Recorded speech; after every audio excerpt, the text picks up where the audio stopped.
Birazcık tapınak hakkında konuşacağız. Japon tarihi hakkında konuşacağız. Daha sonrasında Kyoto'nun sokaklarına dalacağız arkadaşlar. Geisha kültüründen de birazcık bahsetmek istiyorum. Burada da bir geisha gördüm geldiğimde, koşa koşa gidiyordu bir yere. Türkiye çok güzel çünkü yemek güzel, insanlar güzel.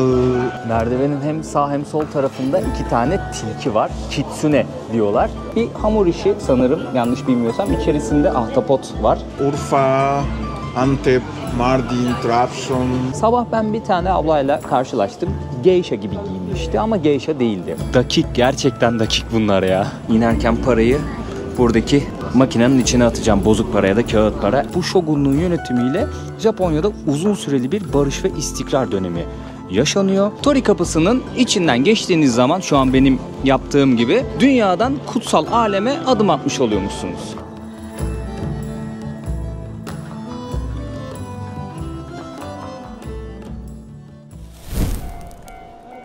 Aile boyu kimono. Japonların geleneksel kıyafeti.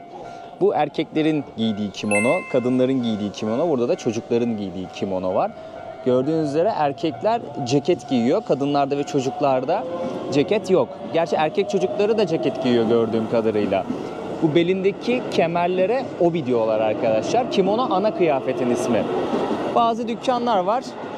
Günlük kiralayabiliyorsunuz, saatlik kiralayabiliyorsunuz ya da satın alabiliyorsunuz. Burada mesela bir günlük kira 3000 yen diyor. O da 20 dolar civarı bir şey yapıyor. Şöyle aile boyu kimonoyu da göstermiş olayım videonun başında. Videomuza da bu ufak bilgiyle başlamış olalım. Kyoto'dan güzel bir günden herkese selamlar arkadaşlar. Güneş açtı, çok güzel. Dün gece yağmur yağıyordu. Sabah da biraz atıştırdı. Ama şu an öğlen saat 1 diyebiliriz. Bakın arkadaşlar, kimonolarını giymişler. Çok güzel ya. Rengarenk ve bir sürü desen oluyor. Farklı farklı desenleri var. Güneş açtı, o yüzden çok mutluyum yani. Güneşli havada gezmek, yağmur olmadan gezmek çok kıymetli ve güzel. Şimdi bu videoda hep birlikte Kyoto'yu gezeceğiz arkadaşlar. Bir önceki videoda zaten yine Kyoto'daydık ama biliyorsunuz ben şehrin merkezinin dışarısında kalıyorum. Bambu ormanlarına yakın bir yerde kalıyorum. Bambu ormanlarını gezmiştik. Benim hostelimin olduğu muhiti gezmiştik. Bu videoda Kyoto'daki ve hatta Japonya'daki en önemli tapınaklardan bir tanesi olan, hatta bu tren istasyonuna da onun ismini vermişler, Fushimi Inari Tapınağı'nı gezeceğiz. Videonun başında hemen burayı göstermek istedim sizlere. Çünkü Japonya'daki en merak ettiğim yerlerden ve benim en çok ilgimi çeken yerlerden bir tanesi. Buraya gelmek istiyorsanız bu arada Fushimi Inari istasyonuna ulaşmanız gerekiyor. Kyoto'da her nerede kalıyorsanız. Tapınağı gezeceğiz. Birazcık tapınak hakkında konuşacağız. Japon tarihi hakkında konuşacağız. Daha sonrasında Kyoto'nun sokaklarına dalacağız arkadaşlar. Geisha kültüründen de birazcık bahsetmek istiyorum. Umarım keyifli bir video olur, güzel bir video olur. Şu an gittiğimiz tapınak bütün dünyada bilinen ve ikon haline gelmiş bir tapınak. Japonya'nın da simgelerinden bir tanesi. O yüzden gördüğünüz üzere bayağı bir kalabalık ve turist akını var bu bölgeye. Tapınağa doğru yürümeye başladım. Hemen karşıma bir tane Tori kapısı çıktı. Tori kapısı Shinto tapınaklarının girişinde veyahut da içerisinde bulunan bir Japon kapısı. Geleneksel bir Japon kapısı arkadaşlar. Şöyle bir sembolik anlamı var. Tori kapısının içinden geçtiğiniz zaman, şu an benim yaptığım gibi, dünyadan kutsal aleme adım atmış oluyormuşsunuz. Gittiğimiz bu Inari tapınağının bütün dünyaca tanınmasının sebebi bu gördüğünüz kapılar arkadaşlar. 5000'den fazla Tori kapısı varmış Inari tapınağında.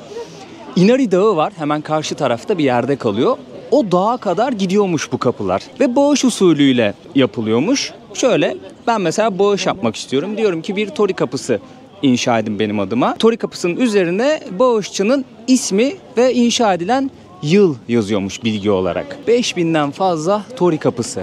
Bu sebeple dünyaca meşhur. Çünkü çok güzel fotoğraflar çıkıyor, çok güzel görüntüler çıkıyor. İnsanlar da ne yapıyor? Gelip ziyaret ediyorlar. O yüzden bir ikonik yer haline gelmiş.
Burada da yerel lezzetleri tadabileceğiniz sağlı sollu böyle yerler var. Hemen ızgarada ne yapıyor abimiz? Yengeç yapıyor.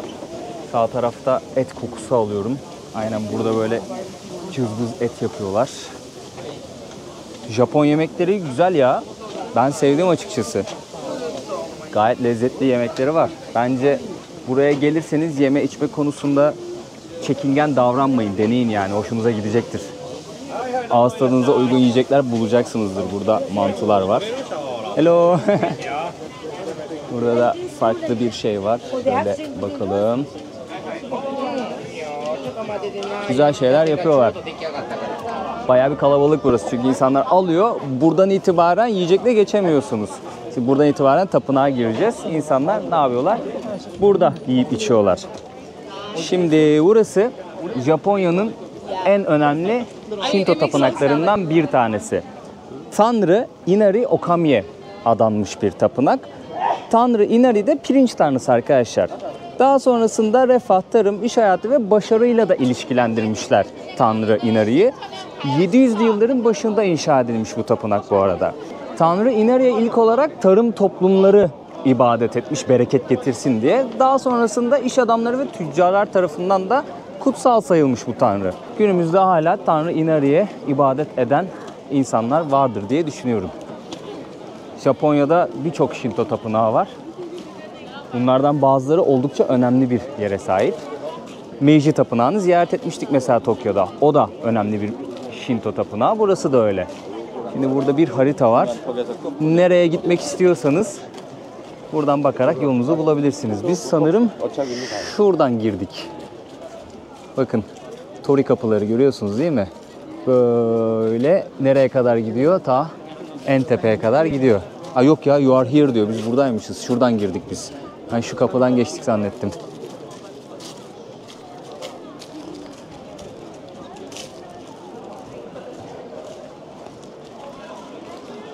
Geleneksel kıyafetleri giyip geliyorlar ya böyle. Özellikle çiftler. Böyle dikkat edin, herkes onlarla fotoğraf çekilmeye çalışıyor. Yani hani bir fotoğraf çekilebilir miyiz ya da sizin fotoğrafınızı çekebilir miyim diye ricacı oluyorlar. Merdivenin hem sağ hem sol tarafında 2 tane tilki var. Kitsune diyorlar. Bakın bunun ağzında bir tane anahtar var. Kitsune Inari'nin habercisi olarak geçiyor ve ağzındaki anahtar da pirinç ambarının anahtarı. Ama bunun ağzında anahtar yok. Hepsininkinde olmuyormuş. Burada insanlar dua ediyor arkadaşlar. Fotoğraflı video çekmek yasak, o yüzden şöyle şuradan ilerleyeyim. Tapınağın iç kısmını görebiliyorsunuz ama geçemiyorsunuz. Para atarak ibadet edebiliyorsunuz yani hani bir ritüel. Ha, gerçi buradan giriş varmış ama herkes giremiyor galiba. İzinsiz giremiyorsunuz.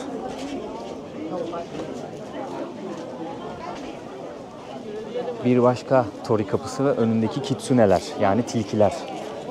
Bu sefer ikisinin ağzında anahtar var.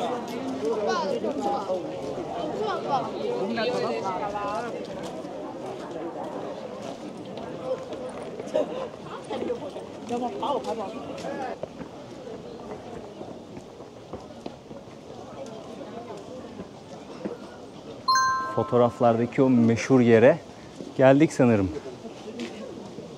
Binlerce ya, binlerce.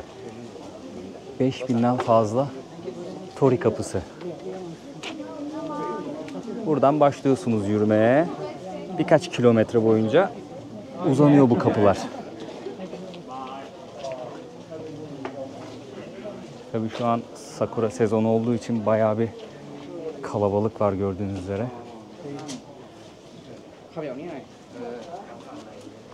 Çok güzel bir görüntü ya. Bilmiyorum ama Japonya deyince aklımda canlanan ilk yer burası benim. Bu tapınak, bu görüntü. Tabii ki o Tokyo'nun yüksek binaları, gökdelenler, işte o reklam panoları vesaireler, anime karakterler hepsi canlanıyor ama ilk görüntü bu bende.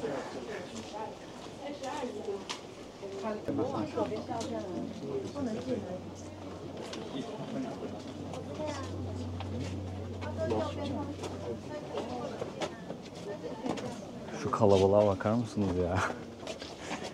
Yani buraya, ya tabii Sakura sezonunda gelip görün ama Japonya'nın tadını çıkarmak istiyorsanız mutlaka sakin bir sezonda gelin.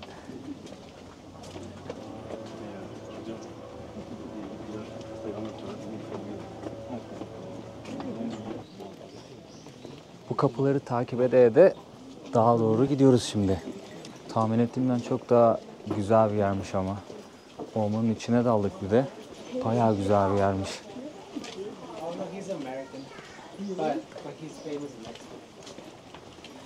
He's famous for the novelas.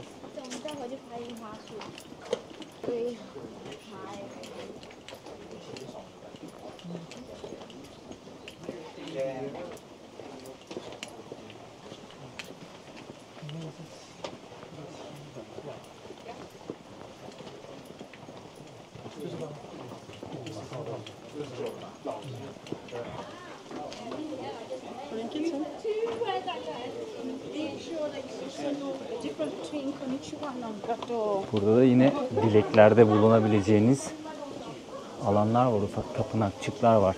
Bakın küçük tori kapılarını da koymuşlar buraya. Şuna bakalım mesela. Geliyorsunuz buraya. Mum da yakabilirsiniz. Bir adakta sunabilirsiniz. Şunu çalıyorsunuz. Daha sonrasında işte ellerinizi birleştirerek dileğinizi söylüyorsunuz. Burada da küçük tori kapıları. Bundan bir sürü var yalnız.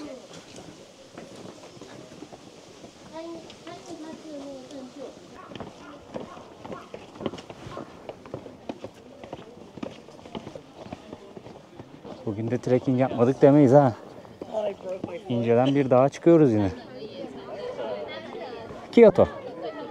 Ayaklarımızın altında biraz puslu bugün hava. Birazcık puslu. Inari Dağı'na da ufaktan çıktık. Dur teyzem ben geçeyim.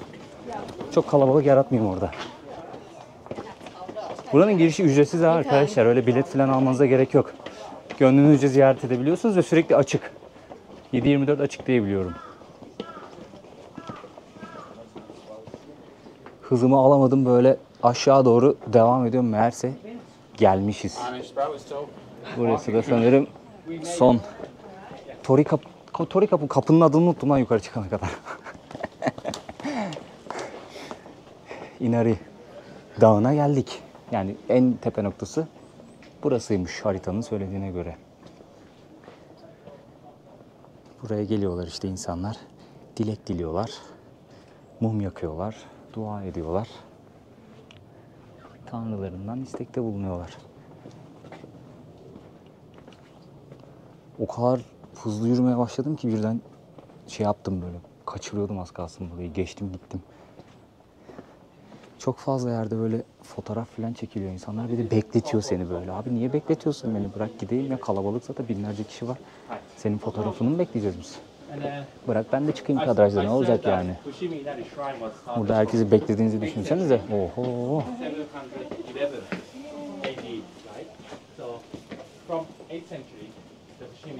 Güzelmiş ama ha, bir şey söyleyeyim mi? Çok ilginç. Gerçekten çok ilginç bir yer. Böyle daldık ama saygısızlık yapmıyoruzdur umarım. Bazı yerlerde böyle büfeler falan var. İşte içecek, yiyecek satıyorlar. Tuvalet var. Kullanabiliyorsunuz. Tepesine kadar çıktık buranın.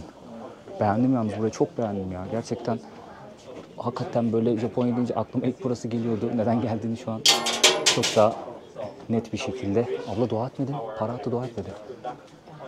Net bir şekilde anlıyorum yani. Bundan sonra da o görüntü aklımda kalmaya devam edecek.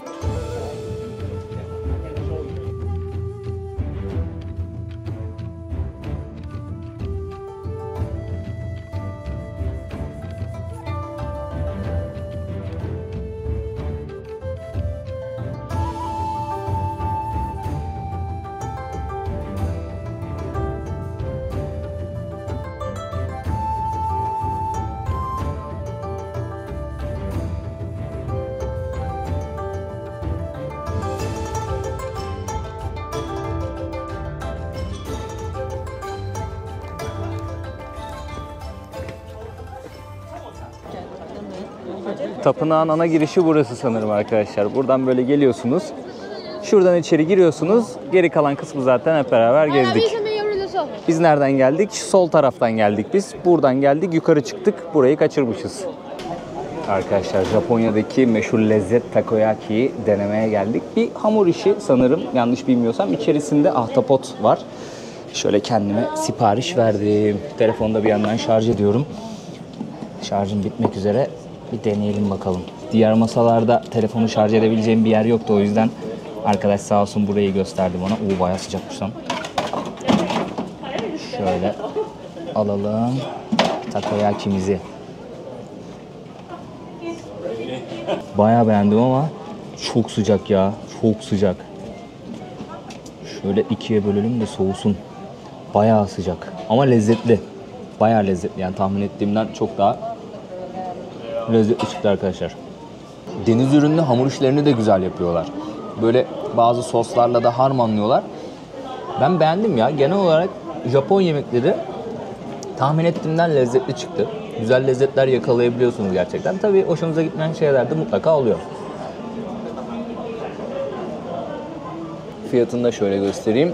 4 tanesi 480 yen.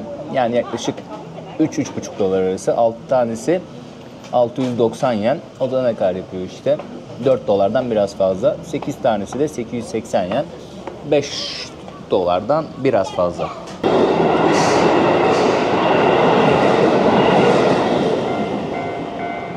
Trenler geçti. Şimdi yol açılacak. Daha sonrasında biz de karşıya geçeceğiz. Trene binip başka bir bölgeye doğru yol alacağız arkadaşlar. Burada birazcık fazla vakit geçirdim. Güzel bir yer. Bayağı bolca vakit geçirebileceğiniz bir yer. Bir tane daha tren geliyor galiba. Daha yeni geçti halbuki. Burada işareti verdi. Şimdi yol alacaklar. Önce biletimizi alalım.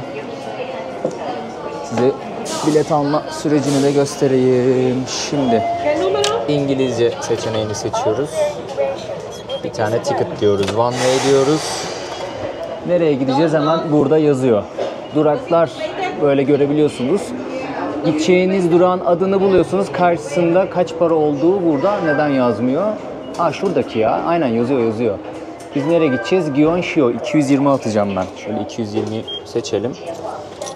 Şuradan bozuk paraları atıyorsunuz. Tokyo'daki sistemin aynısı ama buradaki makineler biraz eski. Şimdi 300 attım ben. 220 ödemem gerekiyor. Burada da yazıyor. Buradan kağıt para da atabiliyorsunuz. 80 geri verecek. Onu yazıyor. Şimdi para üstünü versin. Buradan para üstünü alıyorsunuz. Buradan da biletinizi alıyorsunuz. Sistem aynı. Atıyorsunuz buradan bileti. Buradan aldınız. Saklıyorsunuz. İnince ne yapacağız? Bunu tekrardan makineye atacağız ve doğru durakta mı indik, yanlış durakta mı indik bu şekilde görmüş oluyorlar. Sistem böyle. Metrolar gayet güzel arkadaşlar. Yani Kyoto, Tokyo kadar büyük olmasa da güzel bir metro sistemi burada oluşturmuşlar. Ha bak geldi. Burada işte Japonca yazıyor ama İngilizcesi de yazar birazdan. Hangi yöne gittiği, hangi trenin geldiği, kaç dakikada bir geleceği bunlar yazıyor. Ama burada şimdi şöyle bir şey var. Bir ekspres tren var, bir de yarı ekspres tren var. Ona dikkat edin. Yanlış trene binmeyin. Ben bir kere bindim yanlış trene. Baktım geçti durağı. Sonra indim, sordum orada. Dedim ben buraya gideceğim. Geri geldim. Yönlendirdiler yani. Bu trendir diye ümit ediyorum. Binelim ya. Yalnızsa bir yerlerde ineriz. Toplu taşıma gayet güzel. Seri işliyor. Oldukça sık otobüs var, tren var. Yani Kyoto çok büyük bir şehir olmamasına rağmen çok güzel bir seri işleyen bir toplu taşıma ağı kurmuşlar. O yüzden takdir ettim açıkçası. Yani Japonlar zaten her konuda aşmışlar. Cidden aşmışlar insanlar ya. Bir de hazır trenin içindeyken bir şeye değinmek istiyorum. Hep konuşulur böyle, bir Japon'un yanına oturduğunuzda toplu taşımada kalkarlar ya da sizin yanınıza oturmazlar gibisinden böyle şehir efsaneleri duymuştum ben zamanında. Hiç öyle bir şeyle karşılaşmadım yani. Kimin yanına otursam normal oturdu, kalkmadı, hiç öyle bir şey olmadı ya da gelip benim yanıma oturdular. Böyle aksi bir durumla karşılaşmadım. Bu bilgi de bir yerden kaldı aklımda yani, o yüzden söylemek istedim. Bir de kitap falan okumuyorlar arkadaşlar, gene yapıyorlar herkes telefonla.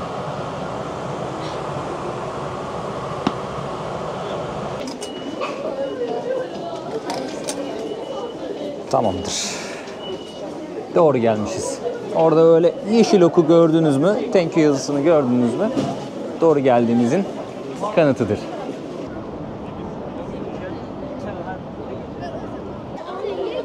Inari Tapınağı'nı gezdikten sonra rotamı Gion bölgesine çevirdim arkadaşlar. Trene atladım.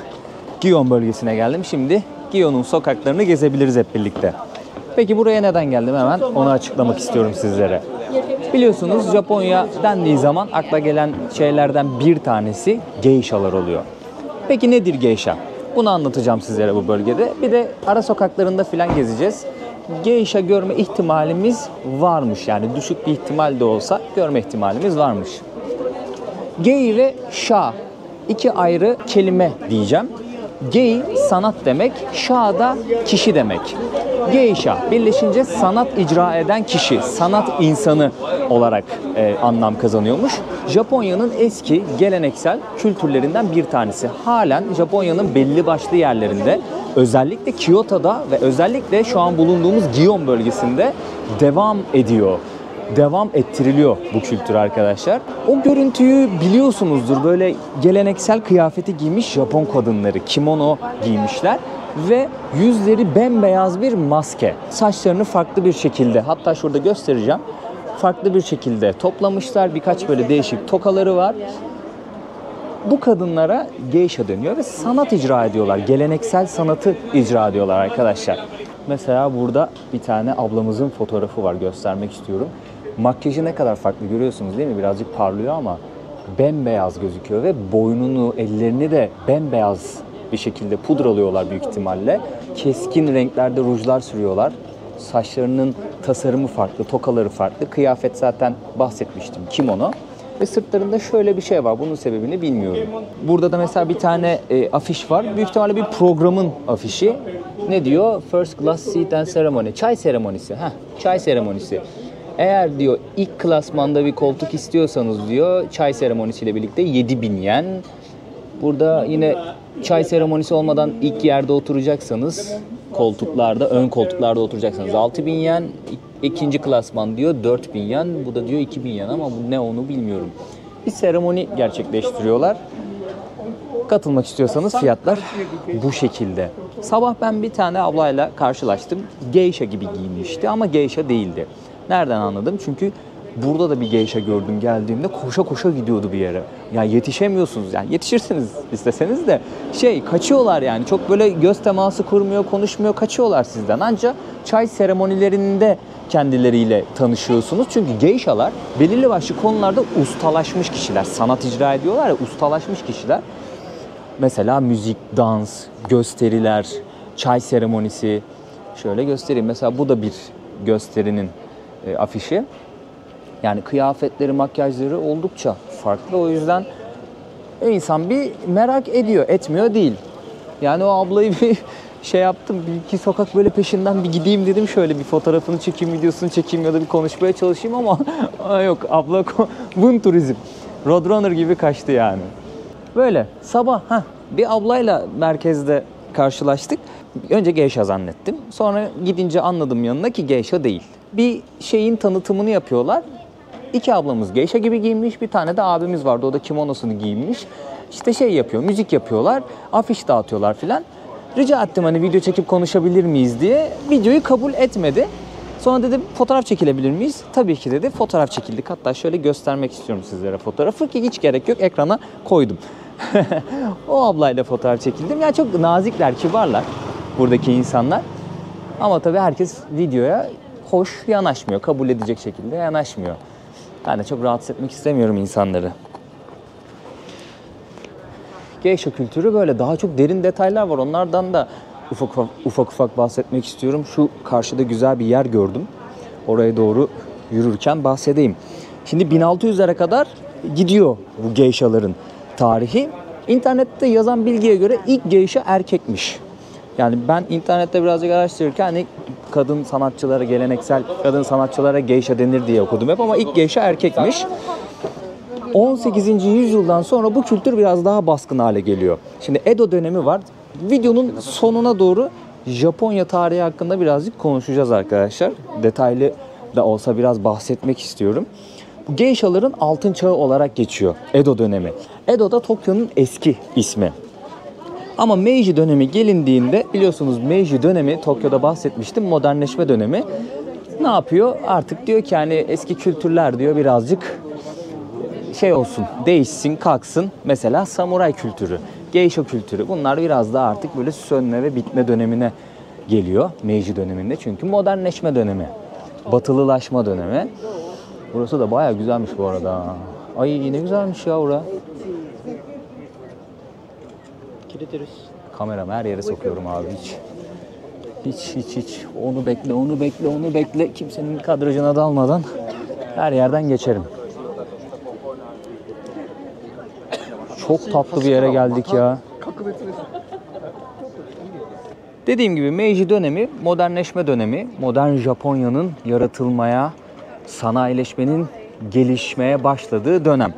Eski kültürler artık yerini modernleşmeye bırakıyor. Geisha kültürünün önemi azalıyor. Samuray kültürü direniyor onlar. Kaybolmamak için direniyorlar. Hatta Son Samuray filmi var dostlar, izlemişsinizdir. Onun konu alındığı bir tane abimiz var. Kendisi Son Samuray olarak kabul ediliyor. Ben onun adını not aldım. Buradan anmak istiyorum. Anlatmadan geçemeyeceğim. Saigo Takamori. Saigo Takamori 1828-1877 yılları arasında yaşamış bir abimiz. Meiji döneminin başlarında bu abimiz modernleşmeye karşı çıkıyor. Diyor ki abi biz eski gelenekleri bırakmayalım. Ve bir isyan başlatıyor 1877'de. Satsuma isyanı. Ama bu isyan bastırılıyor. Samuraylar kaybediyor ve abimiz gün sonunda yenilgiyi kabul ediyor ve seppuku yaparak hayatına son veriyor. Nedir seppuku? Biz harakiri olarak biliyoruz arkadaşlar. Şimdi ben birkaç tane not aldım, onu anlatmak istiyorum sizlere. Samuraylar profesyonel savaşçılar.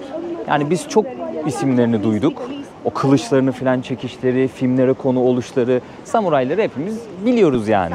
Profesyonel savaşçılar arkadaşlar eski Japonya'daki o geleneksel dönemde. Bu insanlar hem usta savaşçı olmalarıyla hem de günlük yaşamdaki hayata bakış açıları, hayatı yaşayış biçimleri, bazı konularda ustalaşmış olmaları hep böyle insanlara örnek olmuş, saygı duyulmuş, çok böyle parmakla gösterilen örnek kişiler bu insanlar ve tabii iyi bir savaşçı olmalarından kaynaklı da ayrı bir hürmet gösteriyorlar. Bu abilerimizin ayrılmaz bir parçası var, katanalar. Yani samurayların kutsal silahları.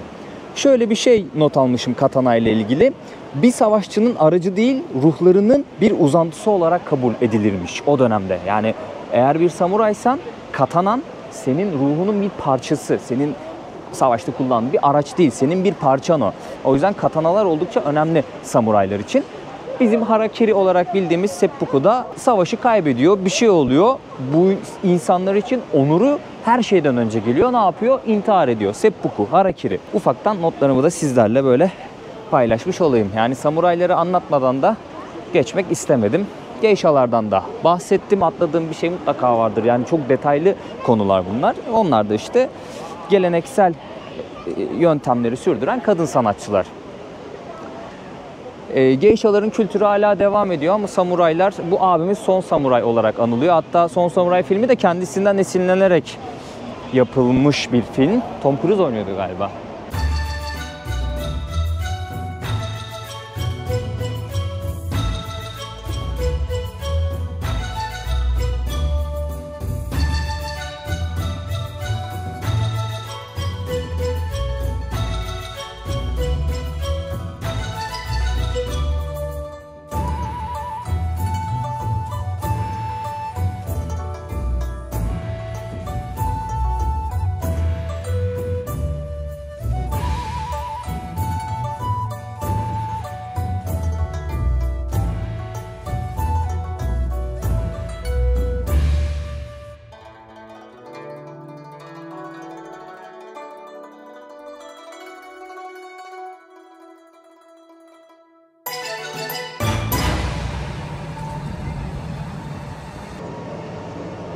Dükkandaki ışıklar yandı.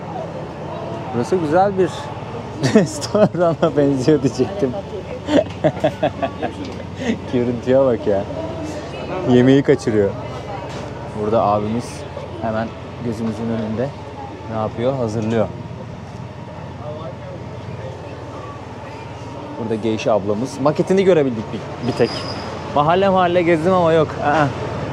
Böyle çay seremonisine katılabildiğiniz işte restoranlar, kafeler, oralar var ama ablalarımızı bulamadık.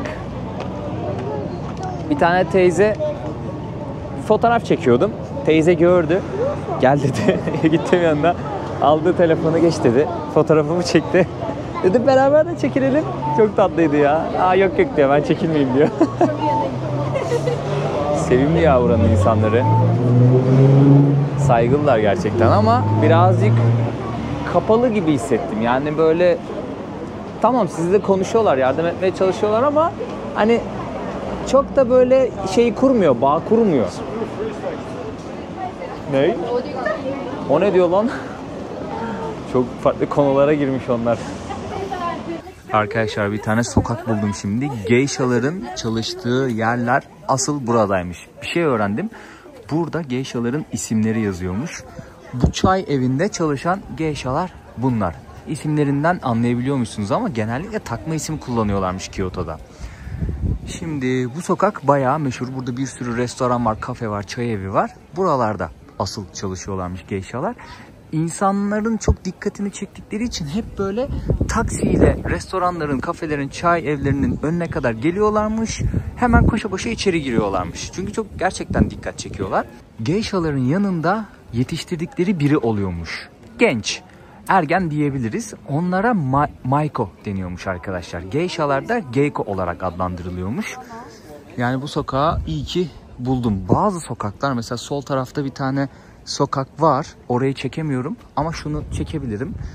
Şöyle sokağı göstermeden şunu göstereceğim. 10.000 yen cezası var. Bazı sokakların ara sokakları oluyor bunlar. Fotoğrafını, videosunu çekerseniz 10.000 yen ceza ödüyorsunuz. Şu an mesela arkamızda kalan sokak öyle bir sokak. Bunun da sebebi özel bir alan. İşte orada da kafe, restoranlar var. Yürüyebiliyormuşsunuz oralarda. Eskiden yürümek de yasakmış orada. Giremiyormuşsunuz. Sadece işte müşteri olanlar girebiliyormuş. Böyle bir yer öğrendim. Hemen çıktım geldim, sizlere anlatmak istedim. Yani bir şey araştırıyoruz ama gezerken daha fazla şey öğreniyorsunuz. İnsanlara soruyorsunuz. Bir yerlerde bir şeyler okuyorsunuz. İnternette araştırmaya, aklınıza mesela bir soru geliyor. Bir şey tetikliyor. Ulan diyorsun şuna da bir bakayım. Hazır geziyorken aklıma geldi madem, öncesinde gelmedi. Daha yeni şeyler öğreniyorsunuz. Bakın mesela burayı gösterme, kendim de görme şansını elde ettim. Ve bu bilgiyi sizlere aktarma şansını elde ettim. Bu da benim. Arkadaşlar sizleri Alal'la tanıştırmak istiyorum. Meksikalı dostumuz. Bir tane restorana geldik şimdi. Burada konsept şu. Burada tablet var, tamam mı? Buradan siparişinizi veriyorsunuz. Yemekler buradan geliyor. Buradan böyle akıyor. Eğer yemek sizinse o buraya geliyor. Buradan alıyorsunuz. Burada da böyle sostur, tuzdur vesairedir. Şöyle göstereyim. Sürekli geçiyor. Buradan dilediğinizi alabiliyorsunuz. Buradakiler ücretsiz. Buradakiler sipariş verdiğiniz yemekler. Şöyle göstereyim bakayım, gelen bir şey var mı? Gelen bir şey yok. Şimdi bir çorba söyledik önden. Noodle. İçerisinde ne var? Et var ve birkaç sebze mebze bir şeyler var. Türkçe konuşabilirsin. Biraz Türkçe biliyorum. 3 yıl Türkiye'de yaşamış. 3 yıl değil mi? 3 yıl Türkiye yaşadım. Ama sadece temel Türkçe biliyorum. Çünkü çok zor. Çok zor. Çok zor. Vamos a practicar español. Mejor para mí hablar en español. Ben de az bir şey İspanyolca kaldı. Alan da biraz Türkçe biliyor. Biz böyle devam edeceğiz gibi. Nerede yaşadın? Gökçeada ve Çanakkale'de yaşadım. Nasıl peki Türkiye? Beğendin mi kaldığın yerleri? Türkiye çok güzel çünkü yemek güzel, insanlar güzel. Ben çok mutluyum. Başka sevdiğin bir şeyler var mı Türkiye'de? Nereleri gezdin? Urfa, Antep, Mardin, Trabzon, Konya, Kayseri, Adana, Antakya, İzmir, Antalya, Kaş, İstanbul, Gökçeada, Bozcaada, İzmir. En çok nereyi sevdin? En güzel yer. Gökçeada. Gökçeada. Çok güzel. Çok güzel ada çünkü insanlar çok mutlu. Çok mutlu. Ve yemek en doğal. En doğal. Çok Lezzetli. lezzetli. Evet. En çok hangi yemeği sevdin? Baklava. Ama o tatlı. Soğuk baklava. Soğuk baklava. Ve genellikle et çok organik ve çok güzel. Çünkü how do you say Dana eti. evet çok lezzetli. Meksika yemekleri mi güzel, Türk yemekleri mi? Hadi bakalım. Meksika daha güzel. En sevdiğim. En sevdiğin. Çok acı ama çok farklı. Farklı is different. Çok farklı yemekler var. Türkiye var ama Meksika'da daha çok var. Çok çeşit yemek var. Evet ve çok acı. Acı evet. Siz acı yiyorsunuz. Şu an Bu da mı? Ha bu senin sipariş ettiğin. Afiyet olsun. Afiyet Soğutma. Soğutma. Şöyle çok yapayım. Nasıl? Şahane konuşuyor ya. Couchsurfing diye bir uygulama var arkadaşlar. O uygulamayı kullanırsanız dünyanın neresine giderseniz gidin gezginlerle tanışıyorsunuz. Evlerine konuk oluyorsunuz. Siz de evinizde misafir edebilirsiniz. Böyle bir uygulama. Afiyet olsun. afiyet olsun. Different, I think so a little more salty. Yes, exactly. Güzel mi? Çok güzel. Harbiden çok güzel yapmışlar.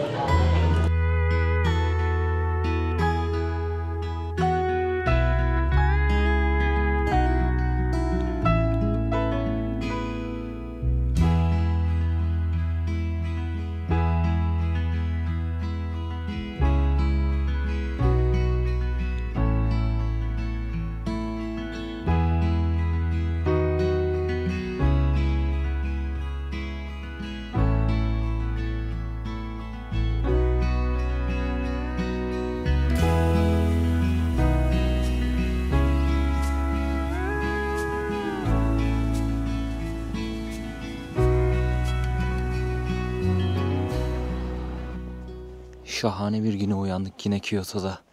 Otobüs durağına geldim şimdi, merkeze gideceğim. Bakın otobüs durakları bu şekilde. Gölge olan, sizi yağmurdan vesaireden koruyan alan iç kısma doğru, yani yola doğru değil. Bizdeki mantığın tam tersi. Burada da işte hangi otobüs geçiyor, kaç numara, hafta içi, hafta sonu ve pazar günleri ve de tatil günlerinde saat kaçta geçiyor işte. Onları yazmışlar. Şu an saat 12'yi biraz geçiyor. Hafta sonuna geldik. Saat 12'yi 12 geçe, 32 geçe, bir de 52 geçe gelecekmiş. Burada otobüs durağının ismi de yazıyor. Geçen numaralar da yazıyor tekrardan.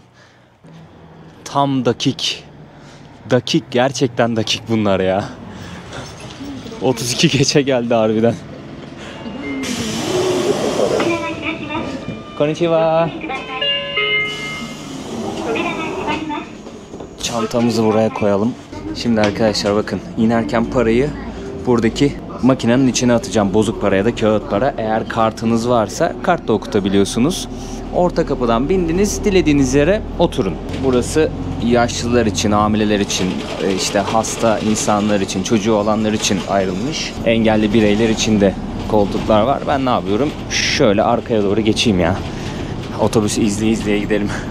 Bir yerde fiyat da yazıyordu. Şu an göremedim de 230 yen veriyorsunuz. Yetişkinler, çocuklar 110 yen veriyor. Bazen de böyle işte ekranlarda yazıyor ne kadar ücret ödemeniz gerektiği ve duraklar zaten sürekli hem İngilizce hem Japonca olarak gösteriliyor. Şehir merkezine geldim şimdi. Nishiki market var burada. Burayı sizlere göstermek istiyorum. Bayağı bir kalabalık var ama. Hafta sonu çünkü. Cumartesiye artık geçtik. Markete girelim. Buraya kadar gelmişken bir matcha çayı almak istiyorum ya. Denedim matcha çayı. Tahmin ettiğimden daha içilebilir güzel bir şey çıktı bu arada. Ben böyle acı, çok tadı tuzu olmayan bir şey diye düşünmüştüm ama sevdim yani. Burada ne satıyorlarmış? Şarap. Buranın şarabı meşhur demek ki. Japonya'ya geldiğimden beri böyle farklı sushi'ler deniyorum. O kadar lezzetli, o kadar güzel sushi'ler buldum ki. Yani var ya, özellikle biraz da böyle bilen biriyle sushi deniyorsanız çok güzel öneriler veriyorlar. Daha da sevdim yani, sushi'yi daha da bir sevdim. Burada da böyle magnetler var. 500-550 yenden satıyorlar yani 3-4 dolar arası. Buraya geliyorsunuz, alabileceğiniz güzel hediyeliklerden biri chopstickler. Kullanmasanız bile evinizin bir köşesinde gayet hoş bir şekilde durur. Böyle set olarak da satıyorlar. Set olanlar biraz daha ucuz. Şöyle tasarım da alabilirsiniz bu arada.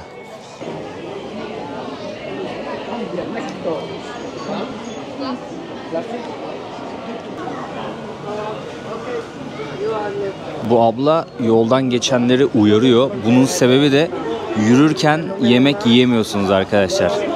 Yasak galiba, çok emin olamadım ama ablamız gördüğü birkaç kişiyi uyardı. Yürürken yemek yiyorlardı.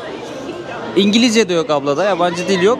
Beden diliyle anlatıyor, böyle diyor. Yürürken diyor yemek yemeyin diyor, durun diyor.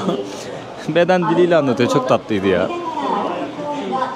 Dikine yürüyorsun yani, uzun bir çarşı diyeyim, kapalı çarşı. Sağlı sollu restoranlar var, kafeler var.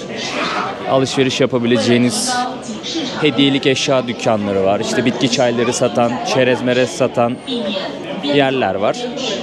Gördüğünüz üzere turistik bayağı. Sol tarafta da ne yapıyorlar? Yine bir restoran var. Yumurtayla bir şeyler yapıyorlar. Ben de çok güzel bir yemek yedim bu arada. Bir tane uygun restoran buldum yol üstünde, hemen karnımı doyurdum. Pilav, yumurta, böyle bir omlet tarzı bir şey. Omlet değil, scramble. Sahanda yumurta yapmışlar, ha öyle söyleyeyim. Üzerine de tavuk. Böyle kuşbaşı doğramışlar tavuğu. Çok güzeldi, çok lezzetliydi ama doyurucu muydu? Değildi. Ama ucuzdu. 450 yen. O da ne kadar yapıyor? 3 dolar yapıyor işte. Ama bir tabak daha yerdim mesela. Bu arada bir tıraş oldum. Sakalları kestim, böyle bir toparladım. Bıyığımı düzelttim. Yakışmış bu dostlar. Sinek kaydı olmuş mu çok emin değilim çünkü hostelde sinek bulamadım. Of, çok kötüydü ya. Kaç, bu çok kötüydü. Burada bir tapınak var. Hemen çarşının içerisinde. Şunlar çok güzel ya. Bir de akşam olunca ışıkları yakıyorlar içindeki. Çok güzel bir görüntü oluyor. Oraya parayı attı, daha sonrasında buradaki çanı çalıyor. İki avucunu birleştirip dua ediyor. Dileğini diliyor ve işte eğiliyor filan. Farklı yöntemlerle dua ediyorlar, ibadet ediyorlar arkadaşlar. Bu çarşı bayağı büyükmüş ya. Ben burayı biraz daha ufak bir yer diye düşünmüştüm de.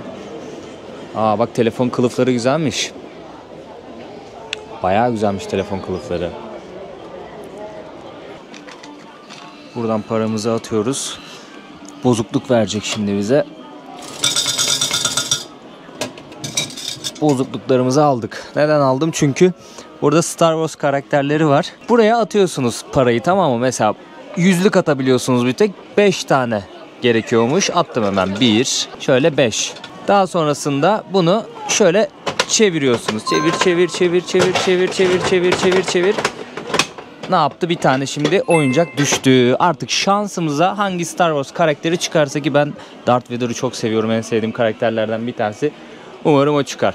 Burada böyle oyun karakterlerinin, çizgi film karakterlerinin, film karakterlerinin, anime karakterlerinin, mesela bakın burada Street Fighter'da var. Karakterlerin ufak maketleri var. Onları alıyorsunuz. Bakalım Star Wars ne çıktı ya? Bence Darth Vader çıktı. Ben güveniyorum kendime. Başka bir şey dileseymişim olacakmış ya. Darth Vader çıktı. Gerçekten Darth Vader çıktı. Kyoto'nun merkezinden birazcık uzaklaştım. Çok güzel bir yere geldim. Philosopher's Path olarak geçiyor burası. Yani filozof patikası diyelim Türkçe'ye çevirecek olursak. Burada bir tane nehir akıyor. Ama sakuralar sağlı sollu o nehrin etrafında. Yapraklar döküldükçe çok hoş bir görüntü oluşturuyormuş. Onu görmeye geldim. Ama ve lakin buraya dökülmüş, suda alıp götürmüş dökülenleri. Bir iki tane fotoğraf gördüm de dökülen sakura yaprakları bembeyaz bir şekilde böyle akıyor burada. Ama ve lakin şu an tabii biraz Geç oldu vakit, büyük ihtimalle aldı götürdü sular.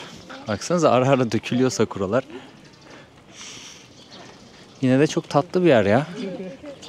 O görüntüyü görmek isterdim ama biraz üzdü şu an.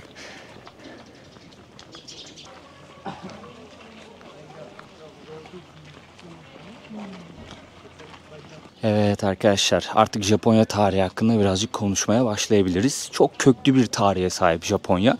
Ben böyle belirli dönemlerden kendimce önemli bulduğum birkaç not paylaşmak istiyorum sizlerle. Çünkü yani çok köklü bir tarihe sahip. Çok fazla detaylı bilgi verip sizleri sıkmak ve hatta hataya düşmek istemiyorum. Şimdi birazcık araştırdığımızda milattan önce 14.000 yılına kadar uzandığını görüyoruz. Hatta belki daha da geriye doğru uzanıyordur ama o konu hakkında çok fazla bilgim yok açıkçası. Jomon dönemi olarak adlandırılıyormuş. Milattan önce 14.000 yılında başlıyor bu dönem. Daha sonrasında Yayoi dönemi var. Bu dönemde şöyle bir önemli özellik var. Çin'den ve Kore'den gelen göçmenler Japonya'ya belli başlı yenilikler getiriyor. Mesela pirinç tarımı bu dönemde gelişmiş. Milattan önce 300 yılında başlamış. Milattan sonra 300 yılına kadar devam etmiş bu dönem. Benim en dikkat ettiğim sanırım pirinç bu dönemde daha çok önem kazanmaya başlamış Japonya'da ve belli başlı işçilikler, işte örgüler, dokumalar, metal işçiliği vesaire gelen göçmenler sayesinde Japonya'da önem kazanmış. Bu Yayoi dönemi oluyor. Daha sonrasında Kofun dönemi geliyor. Asuka dönemi geliyor. Nara dönemi geliyor. Bu Nara dönemi Japonya'da ilk kalıcı başkent sisteminin oluşturulduğu dönem. Benim dikkatimi bu bilgi çekti. Nara'ya da gideceğiz. Nara bölgesini de gezeceğiz bir sonraki videolarda. Nara döneminde Japonya'da kalıcı olarak ilk başkent sisteminin oluşturulduğu dönem. Çin'de Tang Hanedanı o zaman hüküm sürüyormuş. Onlardan bir bürokratik sistem buraya entegre etmişler. O yüzden bunu not almışım ben. Önemli görmüşüm. Nara dönemi de 710 yılı ile 794 yılları arasını kapsıyormuş. Daha sonrasında Heian dönemi geliyor. 794'ten 1185'e kadar uzanıyor. Bu dönemde aristokrasinin altın çağı olarak geçiyor. Başkenti Kyoto'ya, şu an bulunduğumuz Kyoto'ya taşıyorlar ve burası oldukça önem kazanıyor arkadaşlar. Daha sonrasında Kamakura dönemi başlıyor. 1185-1333. Samuray sınıfının yükselişini temsil ediyor bu dönem. Kamakura döneminde samuray sınıfı yükseliyor. Japonya'nın ilk şogunluğu bu dönemde kurulmuş. Nedir şogunluk? Hemen onu da açıklayayım sizlere. Şogun Japonya'da bir askeri rütbe arkadaşlar. Tarihsel bir ünvan. Şogunluklar da aslında bir yönetim biçimi. Şöyle düşünebilirsiniz. Belirli bölgelerde şogunluklar var. O şogunluğun lideri, generali o bölgeyi yönetiyor. Yani özel bir yönetim diyebiliriz. Bölgesel olarak bir yönetim de diyebiliriz belki. Şimdi daha sonra Muromachi dönemi geliyor. 1336-1573 yılları arasında.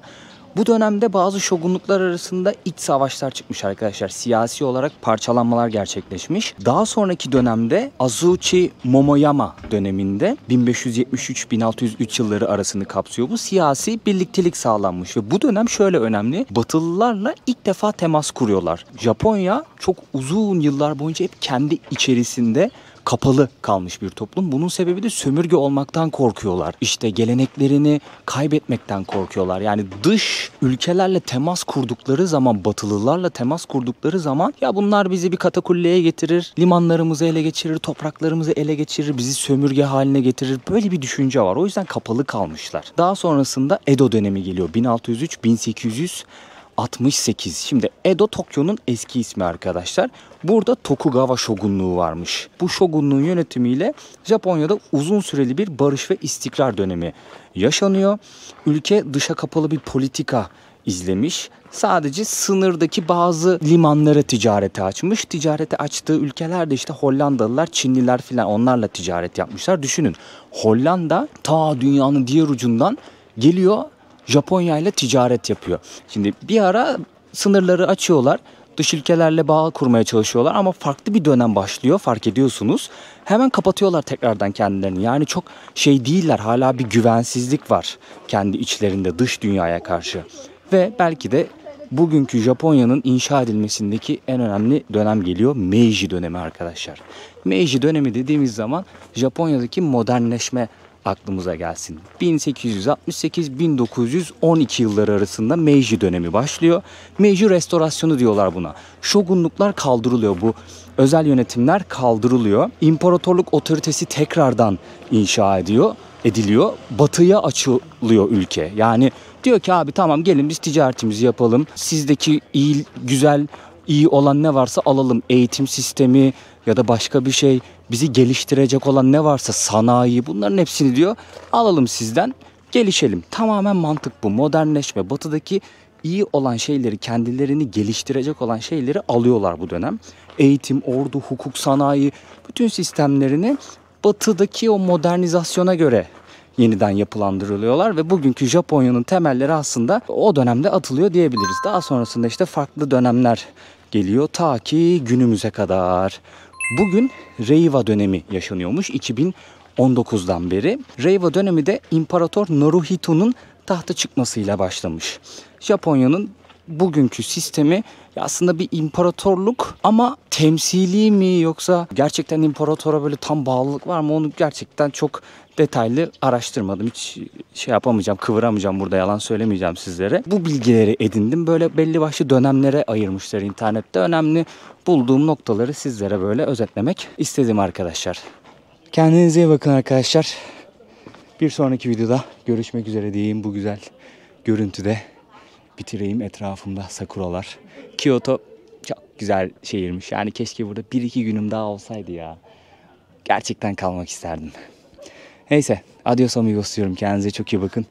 Videoyu beğenirseniz, yorum atarsanız ve abone olursanız da çok sevinirim dostlar. Beğenmediyseniz beğenme tuşuna da basabilirsiniz. Varsa bir eleştiriniz düzgün bir üslupla yazabilirsiniz.